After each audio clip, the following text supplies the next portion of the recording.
So back to diabetes again. How do you approach it rather than the orthodoxy with metformin or insulin, and or avoidance of glucose? Even it's contrary, perhaps. If you focus on stopping the liberation of fatty acids from your tissues and inhibit their conversion to prostaglandins, you can usually very quickly lower your blood sugar quite a bit and feel better. Okay.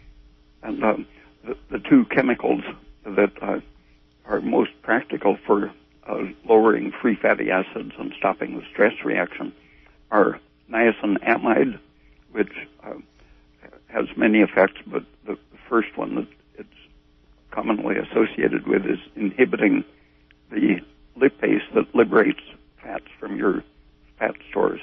What did you say again? Inhibits the enzyme which liberates the free fatty acids from the triglyceride storage. Okay. And aspirin also does that, and several other things relating to liberation of free fatty acids and their conversion to the inflammatory mediators.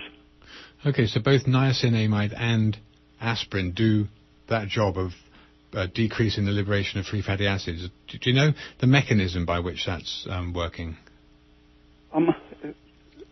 In the case of aspirin, it's both indirect and direct actions on at least two different lipase enzymes.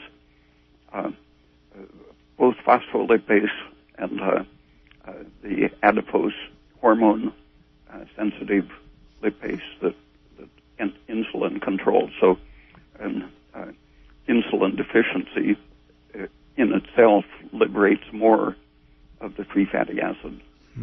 And so both of these are acting directly on the enzyme, which is caused to be overactive by an insulin deficiency. Yeah. Just for example, I know because most people are pretty frightened, I think, for want of a better word, of using aspirin. Whenever I mention aspirin to people, the first thing is they're always very shocked that I mention aspirin. It's almost a complete taboo. Obviously, when people start listening and reading the facts about it, and they get a different opinion, and as time goes on, they begin to realize that perhaps there's actually something very good in it. I know that I've read some recent articles about its antiviral activity, and they're actually looking at pretty intensively for other conditions surrounding potential virus problems. But its main anti-inflammatory effect is pretty useful, widespread.